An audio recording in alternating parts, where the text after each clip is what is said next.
Animateur de débat pour la SITL depuis fort longtemps et avec beaucoup d'entrain et de joie d'être encore avec vous cette année. Premier débat du jour, la logistique, la logistique face au climat, anticiper les risques, transformer les modèles. Ou si vous préférez l'adaptation climatique, risques au pluriel mais aussi opportunités stratégiques pour l'industrie du transport et de la logistique avec Ouane Pham et Cécile Bray. Bonjour Ouane Pham, vous êtes directeur consulting chez AXA Climate et Cécile Bray, vous êtes directrice des programmes climat et environnement chez Geodis, une toute petite TPE que l'on ne présente pas mais que vous allez présenter quand même. Allez-y. Bonjour Frédéric, merci pour l'invitation. Donc Geodis, 10 milliards de chiffre d'affaires environ, une très grosse activité en France qui est très connue, mais aussi une très grosse activité aux États-Unis, donc sur les métiers de contract logistique, de commission de transport international et de transport routier et de distribution.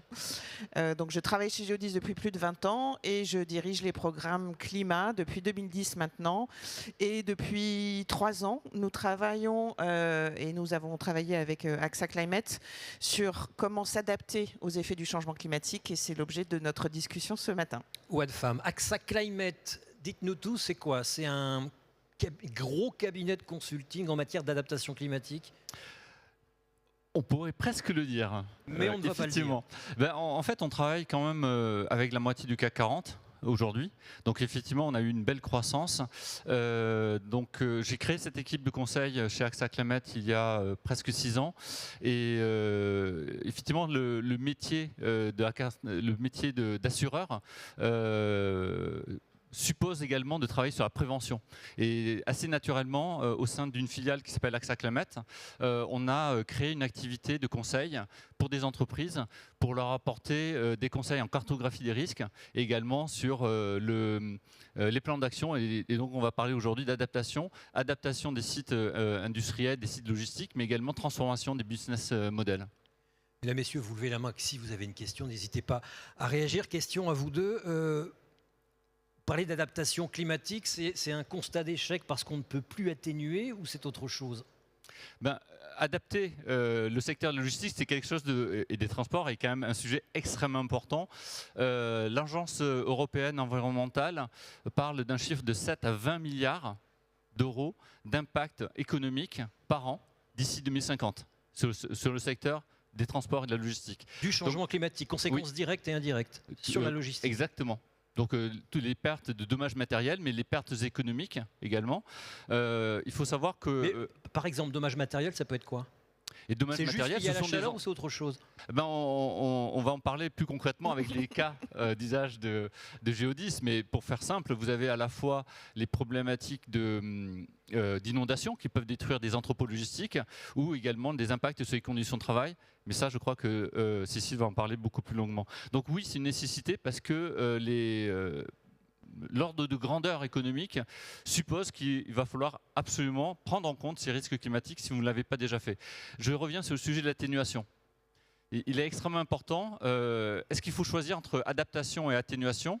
Donc, est-ce qu'il faut choisir dans vos priorités opérationnelles de réduire les émissions des émissions de gaz à effet de serre ou de travailler sur les effets du changement climatique avec ces événements dramatiques et extrêmes? La réponse est très simple. En fait, il faut faire les deux.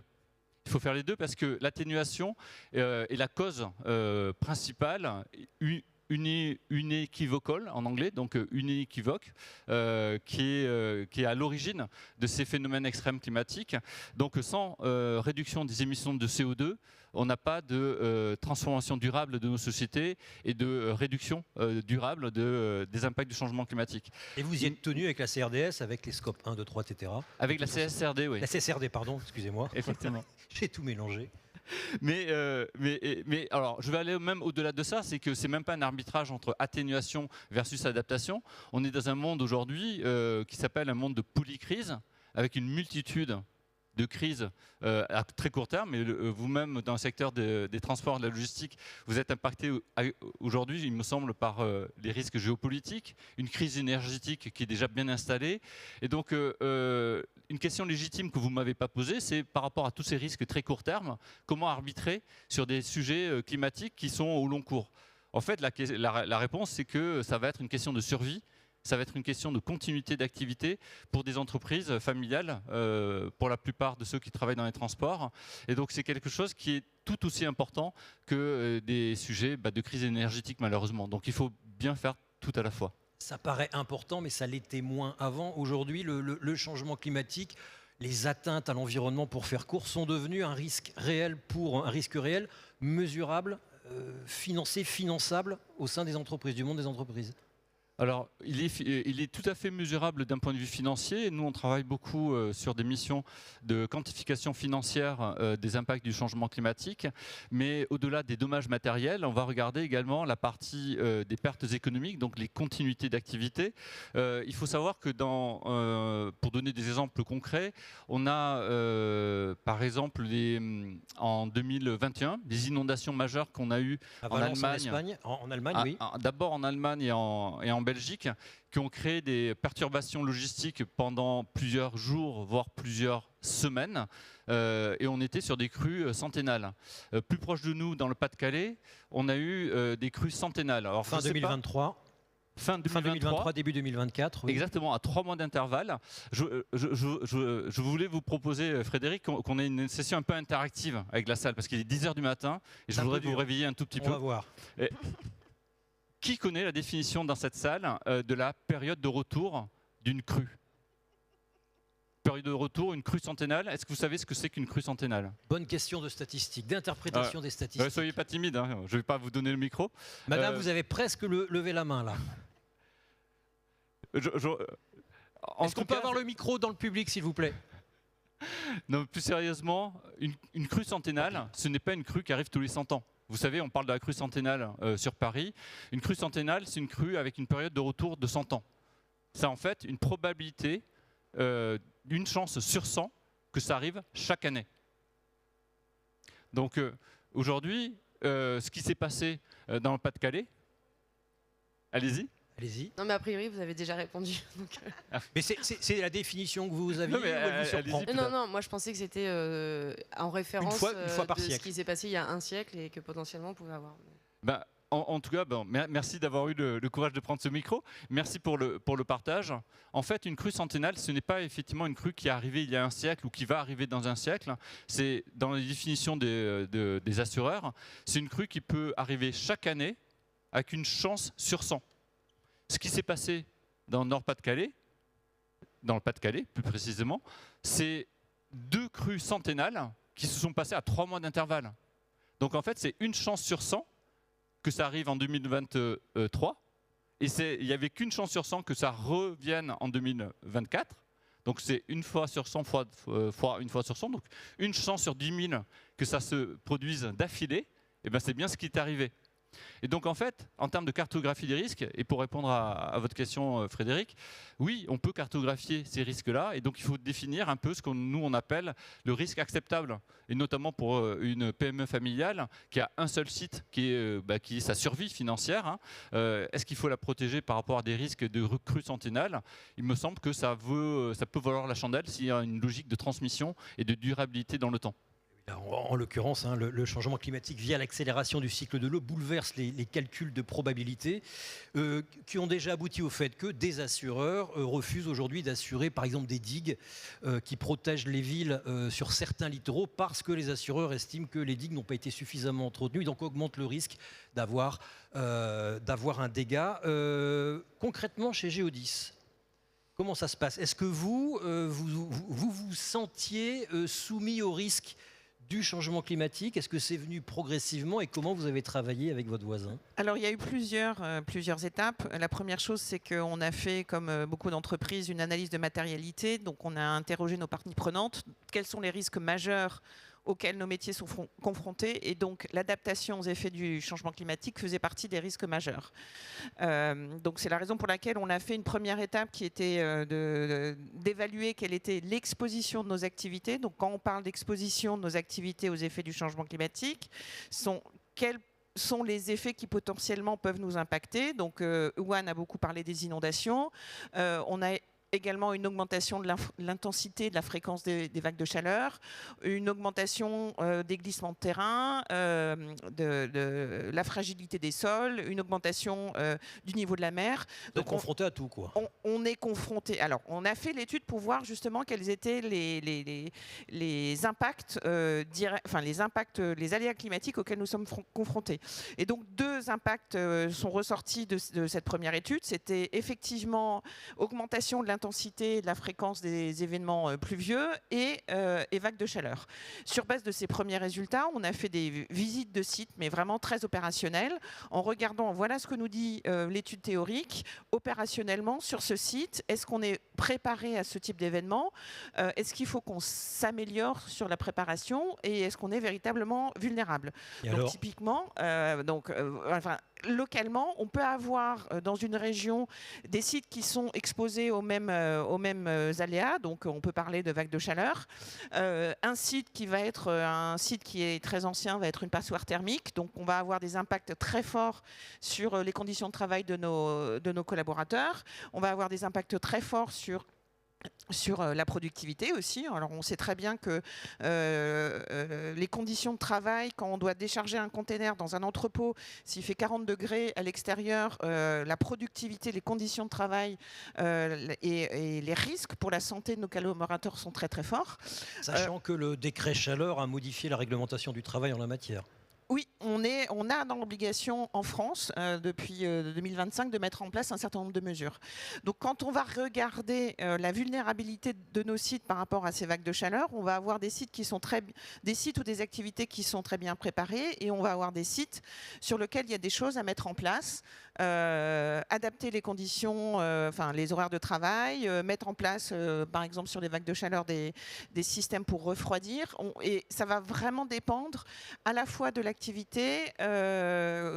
sur le site et aussi et du bâtiment. Donc il faut vraiment aller confronter cette étude théorique avec la réalité terrain pour mettre en place derrière des plans d'adaptation. Est-ce que tu me permets d'intervenir, oui. Cécile, pour une interaction avec la salle? Donc j'ai vu que ça commençait à marcher, donc on va poursuivre l'expérience. On va voir, faut s'y tenir. Est-ce que quelqu'un a le courage et l'envie de lever la main pour définir ce qu'est un risque? Il y a une définition très simple avec 3 composantes. Et je voulais juste faire cette pause-là, pédagogique. On en avait parlé avec Cécile en préparant cette conférence. Est-ce que quelqu'un connaît la définition théorique de ce qu'est qu'un risque? C'est écrit dans les rapports du GIEC, c'est écrit dans les normes ISO. Est-ce que... Alors, je rajouterai une autre question. Il y a quelqu'un qui veut peut-être la tenter. Oui, monsieur est là. Il ne faut jamais sourire hein, quand on pose une question. Il est 10h, donc on va faire Bonjour, un petit café avec la conférence. J'ai aléa, probabilité et le dernier impact. Je sais plus. C'est pas mal. C'est très proche. C'est très très proche. Je peux me permettre une question supplémentaire? Monsieur, comment vous différenciez le danger du risque? Le danger, il est là. Le risque, il est éventuel. Pas mal, hein? Non, c'est très bien.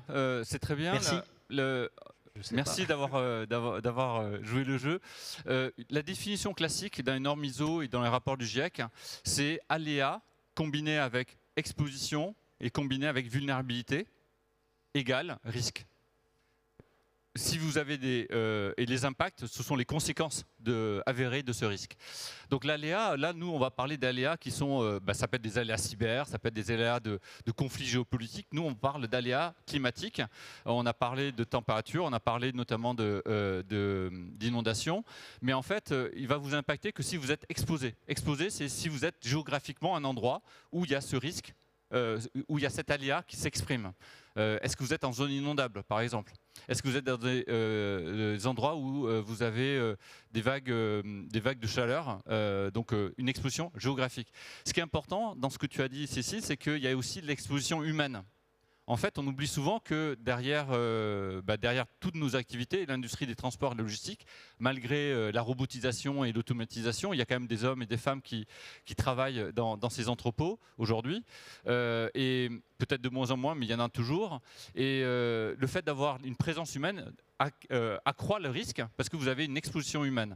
Après, vous avez la vulnérabilité. La vulnérabilité, c'est est-ce que vous êtes sensible à cette exposition?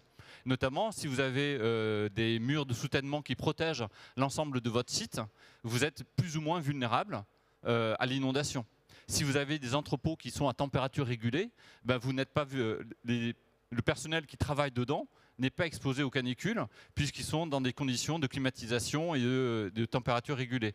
Et au contraire, si vous avez des manutentionnaires qui doivent décharger manuellement des semi-remorques, on a mesuré, on a des clients dans la logistique, pas que Geodis, avec d'autres clients qui ont mesuré la température à l'intérieur des semi-remorques lorsqu'ils sont en plein soleil, en région parisienne, pas très loin d'ici d'ailleurs, dans la zone de Roissy.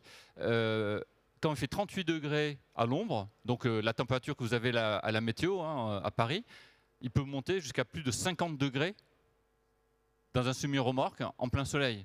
Donc vous voyez que là, la vulnérabilité, c'est que vous allez avoir des personnes qui vont être sensibles à cette chaleur extrême. Et donc c'est ça qui fait que vous avez un risque avéré ou pas. Et s'il est avéré, c'est effectivement un danger. Et ce risque était important chez Geodis, ce risque lié à la chaleur, justement, au bien-être, au confort dans le travail. Alors justement, on a fait une première étude qu'on a confrontée avec le terrain, et la première étude disait qu'on était très exposé, en particulier au risque inondation. Et en allant sur le terrain, on s'est rendu compte, et ça a été confirmé par une deuxième étude, on s'est rendu compte qu'en fait, toutes nos activités étaient extrêmement... vulnérable, pas dans le sens Geodis, on n'est pas bon, mais l'impact sensible, l'impact des vagues de chaleur sur les conditions de travail et sur nos équipes. C'est pour ça d'ailleurs que depuis qu'on a commencé à travailler sur le sujet, je travaille vraiment main dans la main avec le directeur santé sécurité du groupe. L'impact sur les conditions de travail est très fort. Et quand on va visiter un site, quand on leur parle des conditions de travail pendant l'été, j'ai pas besoin de le répéter 3 fois au directeur de site, il sait tout de suite de quoi je parle, de ce qu'il a déjà vécu les étés précédents, et il est très demandeur de solutions pour l'aider à améliorer ses conditions de travail, à améliorer la sécurité, améliorer la productivité, aussi les risques sur les marchandises de nos clients, parce qu'on a certaines marchandises qui vont être plus ou moins sensibles à la chaleur, mais donc on est... Quelle que soit la géographie, même on a visité un site aux Pays-Bas, même aux Pays-Bas, à des conditions de température qui ne sont pas celles qui étaient il y a quelques années. Et donc même aux Pays-Bas, ils sont très sensibles aux vagues de chaleur. On a des risques sur la sécurité et sur la santé de nos collaborateurs à cause des vagues de chaleur. Mais ça, Madame Bress, c'est pas une découverte. Alors, c'est pas une découverte. Les syndicats, les CHSCT avaient dû déjà vous faire remonter des infos. Non, c'est pas une découverte, mais ce qu'il faut bien avoir en tête, c'est que ce qu'on commence à vivre aujourd'hui et ce qu'on va vivre de plus en plus demain n'a rien à voir avec ce qu'on a vécu dans le passé. Ça va devenir la norme. Ça va devenir la norme, et c'est la raison pour laquelle on a besoin de travailler avec. Alors, c'est pas pour faire la pub de AXA, mais en tout cas, on a. Si, tu peux. En même temps, vous êtes un peu là pour ça aussi. Non, mais on a besoin de faire. Enfin, ce que fait le GIEC, on a besoin de le faire quelque part sur nos sites, c'est-à-dire de se projeter dans ce que va être demain pour pouvoir anticiper. Alors projetons-nous, pardonnez-moi, je vous redonne la parole à One Femme.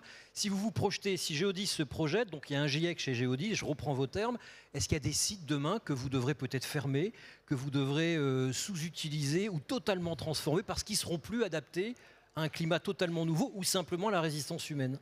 Alors, il y a des sites aujourd'hui qui sont déjà très exposés. Il y a peut-être effectivement demain, alors on n'a pas eu cette discussion clairement sur, il y a des sites qui vont fermer, mais il y a des sites qui sont très exposés. Il y a des sites aujourd'hui qui sont des passoires thermiques, donc quand on est à l'intérieur de ces sites, il fait effectivement très chaud. Très froid en hiver. Et très froid en hiver, donc les risques en cas de vague de chaleur. On a un très gros sujet, et on en parlait juste avant d'arriver, on a fait une halte sur le stand Geodis. On a des très gros sujets sur la pharma, sur le secteur de la pharma. Pour maintenir à température les produits, c'est ça ? Pour maintenir à température les produits, les systèmes température dirigée, en température dirigée vont être soumis à de plus en plus de contraintes. contraintes. Et la réglementation est en train de voir pour augmenter la fréquence de la maintenance de ces systèmes de température, parce qu'ils ne sont plus aujourd'hui, et encore moins demain, soumis au même risque qu'ils n'étaient il y a quelques années. Donc il faut impérativement, et alors se préparer, ça ne veut pas automatiquement dire investir massivement, fermer des sites, mais ça veut surtout dire comprendre quels sont les impacts auxquels on va être soumis et mettre en place de la maintenance plus régulière, adapter des conditions de travail, regarder quels sont opérationnellement quels sont ces impacts. Et le fait d'augmenter la fréquence de maintenance, par exemple, pour s'assurer qu'on a des systèmes d'aération qui sont efficaces, s'assurer qu'on a... je me souviens qu'on avait fait une visite avec un de tes collègues qui disait qu'un des plus gros risques, et je le vis au quotidien à Paris, c'est des systèmes de drainage des pluies qui sont mal entretenus. Et visiblement, les assurances ont une augmentation phénoménale des dégâts des eaux, simplement parce que les systèmes de drainage ne sont pas correctement maintenus. Et en fait, c'est des toutes petites choses, mais qui peuvent prévenir des impacts assez importants sur les activités, sur les sites. Et qui pourraient, ces petites choses, si vous n'y prenez garde, à engager les assureurs à ne plus s'engager à vous assurer à l'avenir. Ou une femme. Oui, je voulais compléter. Effectivement, c'est une très bonne illustration de la définition de aléa, exposition, vulnérabilité. Ce que vient d'expliquer Cécile, c'est le fait que vous avez un aléa qui est la plus extrême, vous avez une exposition qui est que vous aurez de plus en plus de pluie l'hiver, une augmentation en tendance en moyenne de 25-30% en région parisienne. Donc vous allez commencer à sentir qu'il a beaucoup plu cet hiver.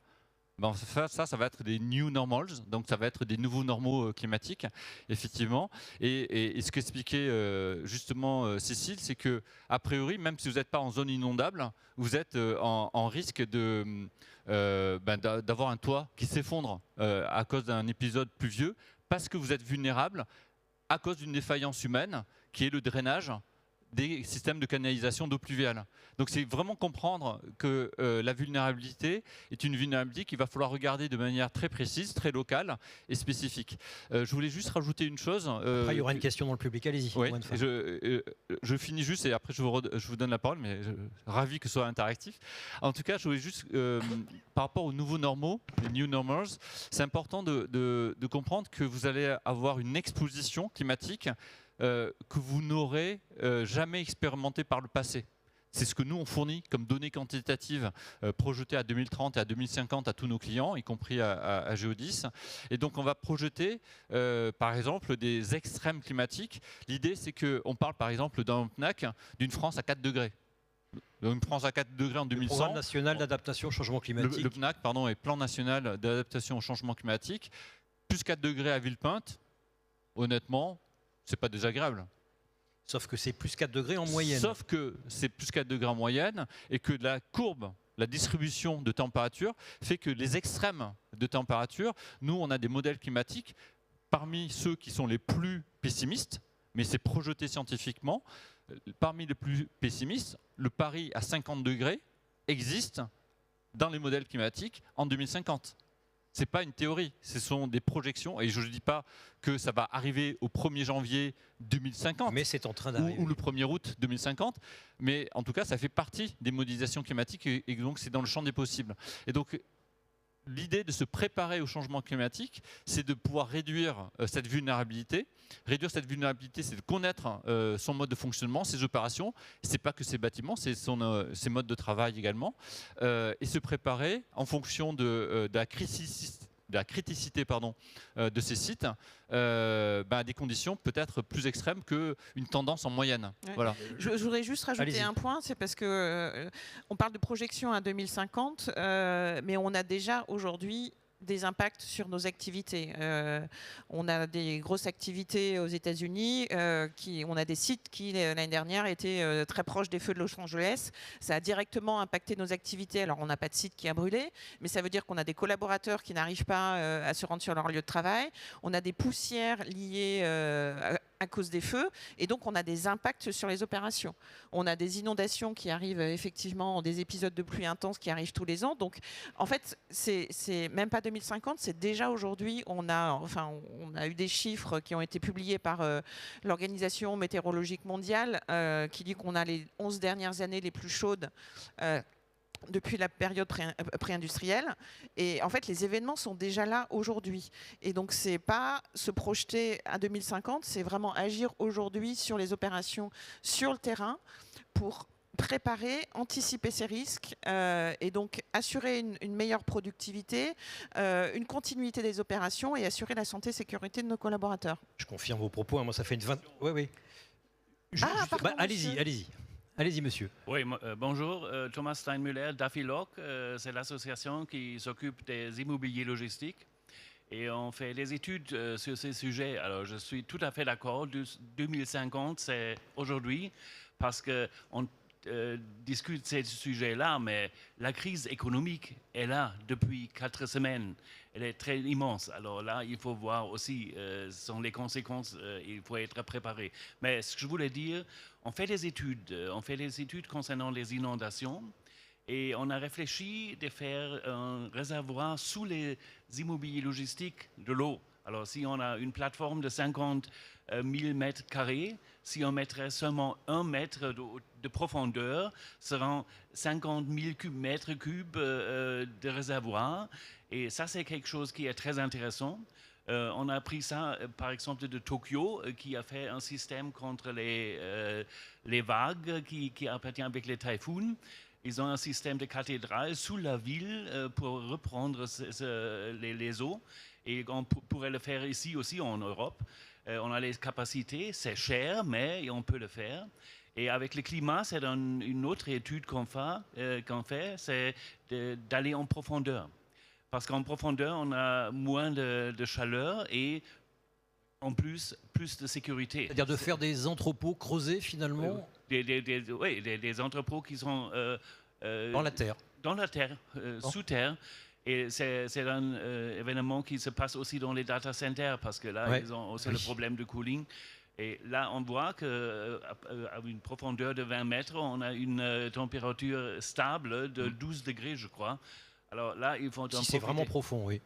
Oui, mais la hauteur aussi, avec les immeubles logistiques, c'est bien aussi des 15-20 mètres. Alors que Merci monsieur. Will Wenfam, c'est intéressant parce que est-ce que ça veut dire que quand on se projette sur l'avenir, les entrepôts que l'on construit en France aujourd'hui, de toute façon, ne seront plus adaptés du tout. On aura beau rajouter de l'isolant, faire des systèmes de ventilation, on n'y arrivera pas en 2050. Exactement, mais merci beaucoup pour le témoignage. Il est extrêmement intéressant. Donc, comme tout bon consultant, je vais vous conceptualiser ce que vous venez de dire. Ça s'appelle tout simplement le Adaptation by Design. C'est-à-dire que, en fait, nous, tous les industriels qu'on accompagne, ont compris, donc la moitié du CAC 40, en tout cas aujourd'hui, plus d'autres ETI. Hein. Je ne voudrais pas juste parler que du CAC 40. En tout cas, tous les industriels qu'on accompagne maintenant depuis 5 ans ont pris la décision de prendre en compte dans leur décision d'investissement stratégique les conditions climatiques futures. Parce que vous le savez bien, pour ceux qui habitent à Paris ou en appartement aujourd'hui, la rénovation des logements anciens est très compliquée économiquement, très compliquée d'un point de vue réglementaire, juridique, parfois avec des copropriétés qui ne sont pas toujours alignées et d'accord sur les objectifs.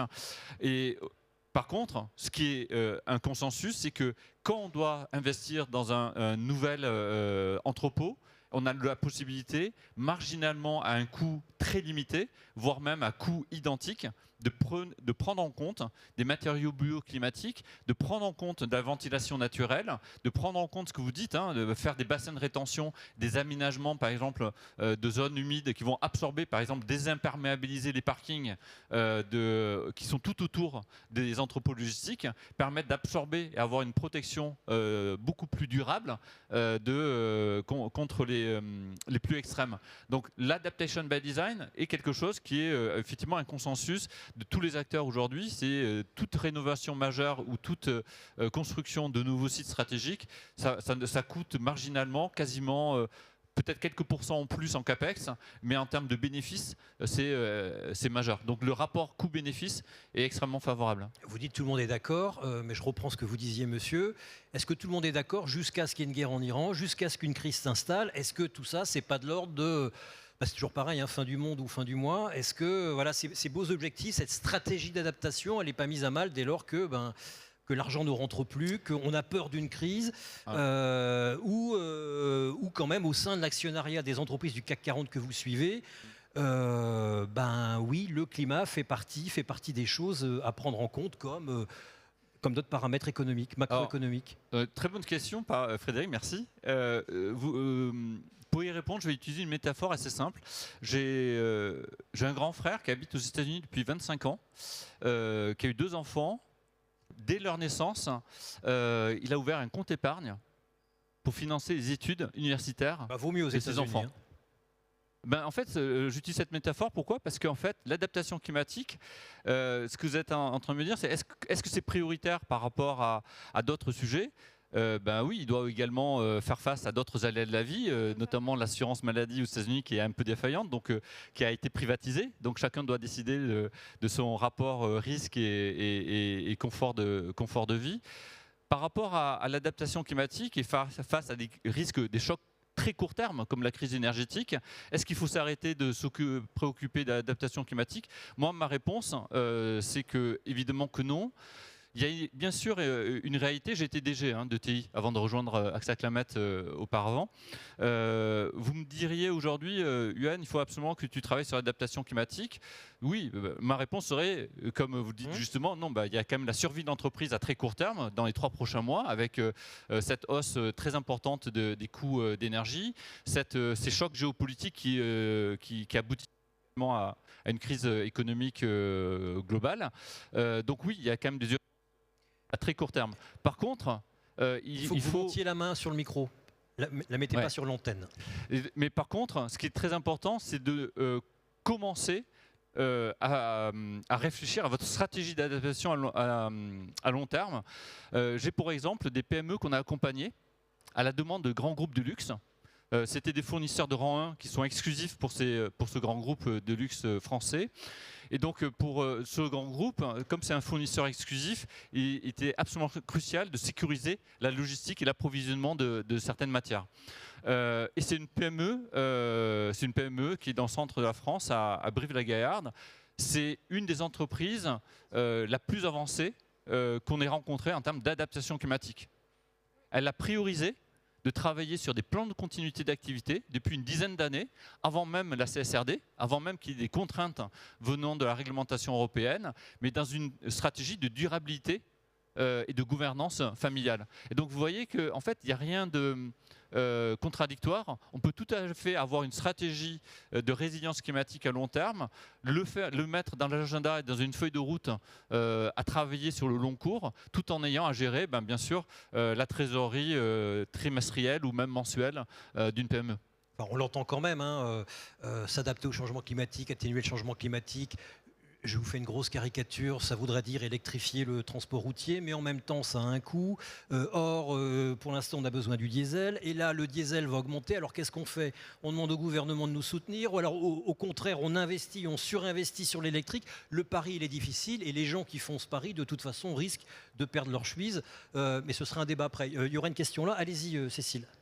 Alors, sur l'adaptation, il y a des choses, enfin je l'ai dit tout à l'heure. Chez Géodis, l'actionnariat est d'accord ou là, ils sont déjà en train de se dire... Alors, en l'occurrence, chez Géodis, l'actionnariat, c'est SNCF. C'est assez simple, oui. SNCF est très frappé par les effets du changement climatique. Il y a une commande de l'État sur adapter le réseau et les opérations au changement climatique. Donc, ça fait partie des sujets qui sont évoqués en conseil de gouvernance, qui sont présentés par Madame Lombard. Alors, précédemment, c'était c'était plus Jean Castex, je ne l'ai plus, désolé. Monsieur Ferrandou. Monsieur Ferrandou, merci. Jean Castex, il est ailleurs. Non, Jean Castex, il est maintenant chez SNCF. Ah oui, c'est ça, pardon, excusez-moi. Mais je mélange les deux. Donc oui, ça fait partie des points qui sont présentés par Madame Lombard à notre actionnaire. Ça fait partie des sujets qui sont demandés et évoqués de manière régulière, 2 fois par an, et qui sont aussi demandés par les institutionnels.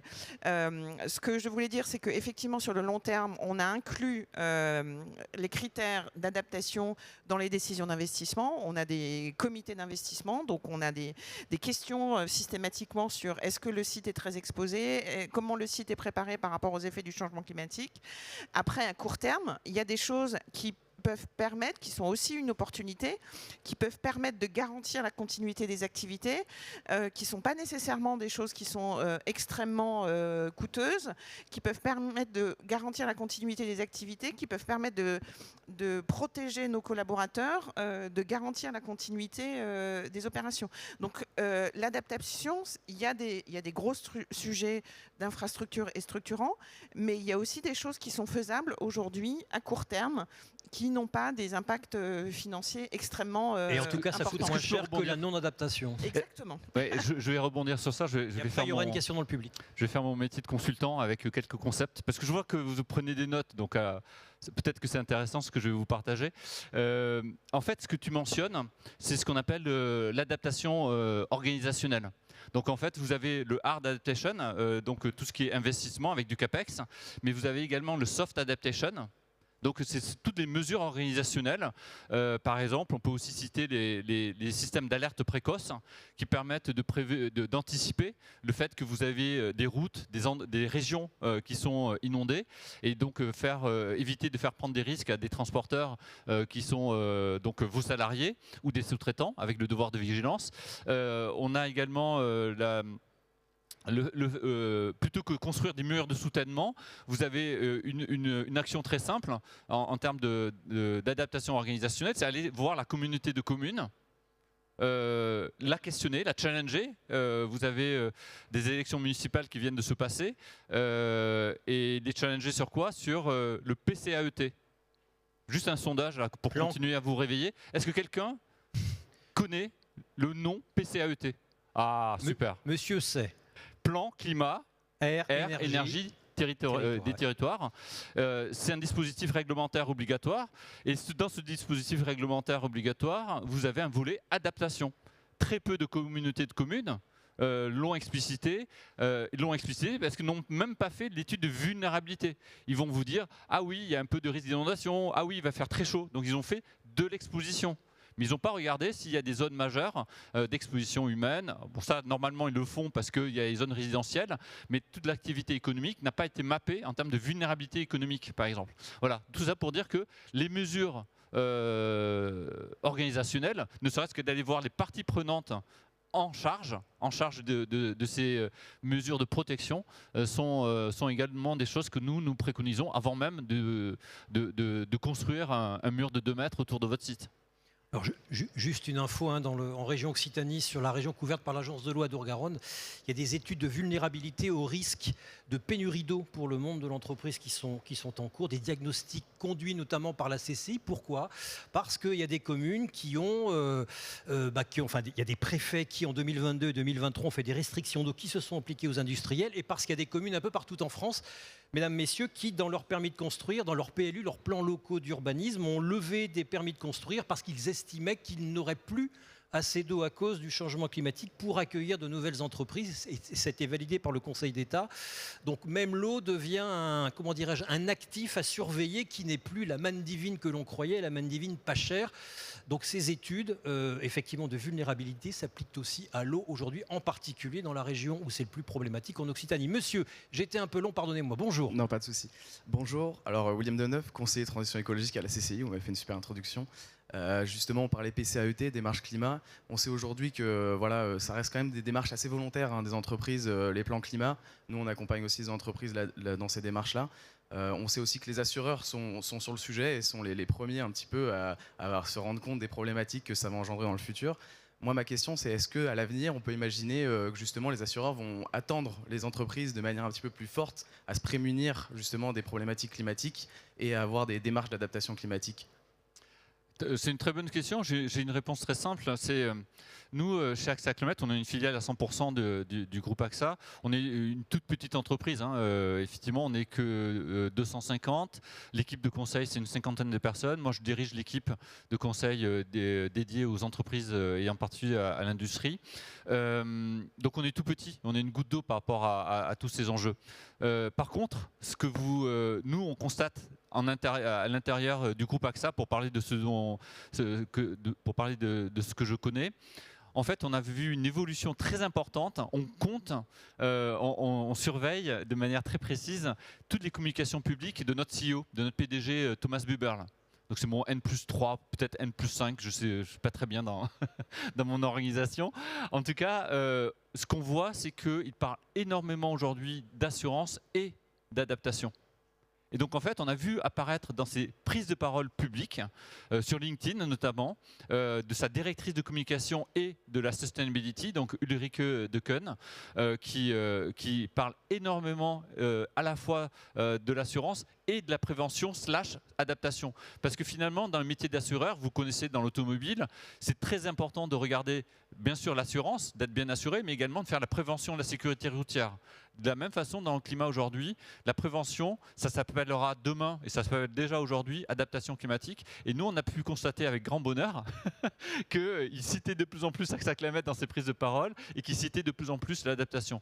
Les liens se feront à l'avenir avec des primes d'assurance, mais aujourd'hui, ils ne sont pas avérés. Mais en tout cas, oui, il y aura des liens très importants et une demande de la part des grands assureurs mondiaux que AXA, mais tous les autres, d'avoir des plans d'adaptation et tout simplement de prévention des risques. Donc ça va venir de manière beaucoup plus prégnante et fréquente. Cécile Bray, pour terminer, est-ce que là on parle d'adaptation, on parle d'atténuation, dans attitude entre guillemets de résistance ou passive qui peuvent être perçues comme négatives. Est-ce que c'est une opportunité? Est-ce que par exemple ça peut changer l'image du métier? On sait que le secteur du transport et la logistique ont du mal à recruter. Est-ce que ça peut donner une autre image? Est-ce que ça peut attirer de nouvelles personnes? Alors, on insiste beaucoup avec Virginie Delcroix, qui est membre du COMEX de Géodis, au COMEX et aussi auprès de toutes les équipes et auprès du commerce aussi, que l'adaptation, c'est vraiment une opportunité. C'est à la fois prévenir les risques de demain, prévenir des surcoûts, c'est assurer la continuité de nos opérations. C'est-à-dire après, par exemple, l'inondation d'un entrepôt, assurer leur démarrage. Exactement. Okay. C'est potentiellement vis-à-vis de nos clients demain, entre dans la même région, différents prestataires logistiques, différents opérateurs qui auront été impactés plus ou moins par un événement climatique. Si on démarre plus rapidement, c'est une assurance pour le client d'avoir un partenaire fiable. Parce que j'ai tout surélevé sur des palettes, parce que j'ai mis des bâtards d'eau, parce que j'ai stocké des parpaings, tout simplement. Mais tout simplement, le surélever les palettes, c'est vraiment des exemples concrets dont on nous a parlé sur les opérations. Mais oui, c'est une opportunité pour les clients et pour Géodis de réduire les coûts demain et d'assurer une reprise des activités demain. C'est une opportunité aussi quand on parle, les conditions de travail dans les entrepôts sont pas les plus faciles, dans les entrepôts ou dans le monde du transport et de la logistique de manière générale.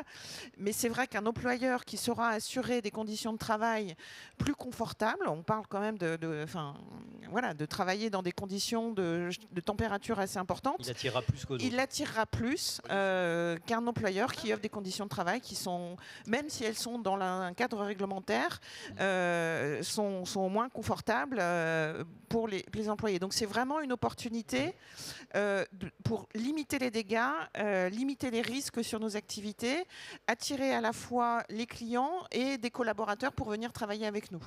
Pas un poste de coût, c'est un investissement. Pour conclure, 1 minute. Oui. Très simplement, en fait, on voit apparaître des exigences liées, par exemple, au PNAC, donc le Plan national d'adaptation au changement climatique, une exigence d'intégrer les critères de résilience climatique dans les marchés publics. Donc si vous avez, l'habitude de répondre à des marchés publics, vous voyez déjà apparaître des critères de ce type-là. Ce n'est pas non plus la majorité du critère de sélection du fournisseur, mais ça commence à apparaître.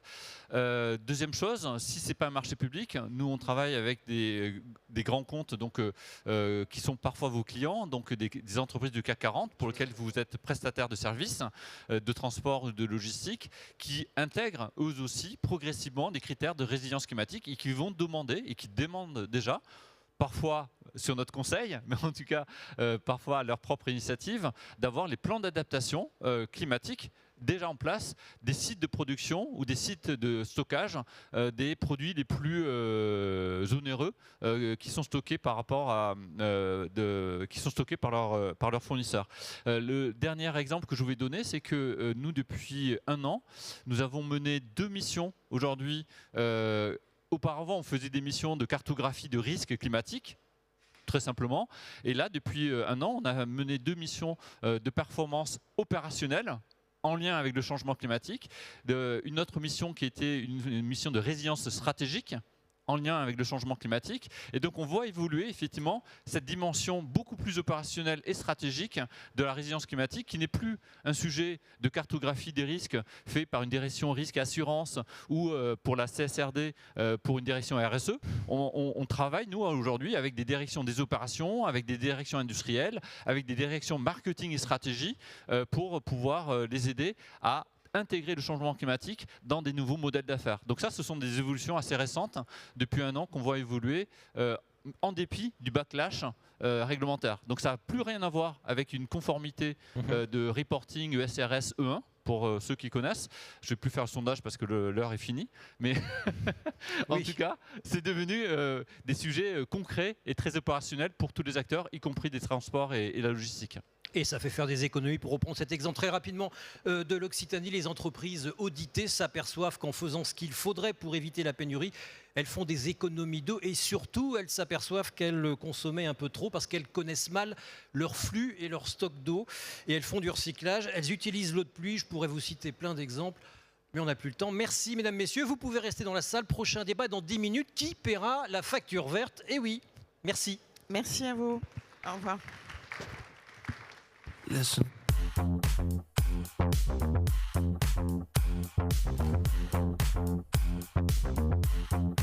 Oh, we're riding high, wild and free, dancing in the shadows, you and me. Feel the heat rise like a fever pitch. One of these days I'll flick the switch. Got that rhythm when the sparks will glow. Time moves fast and we need to go slow down and sink again. Listen.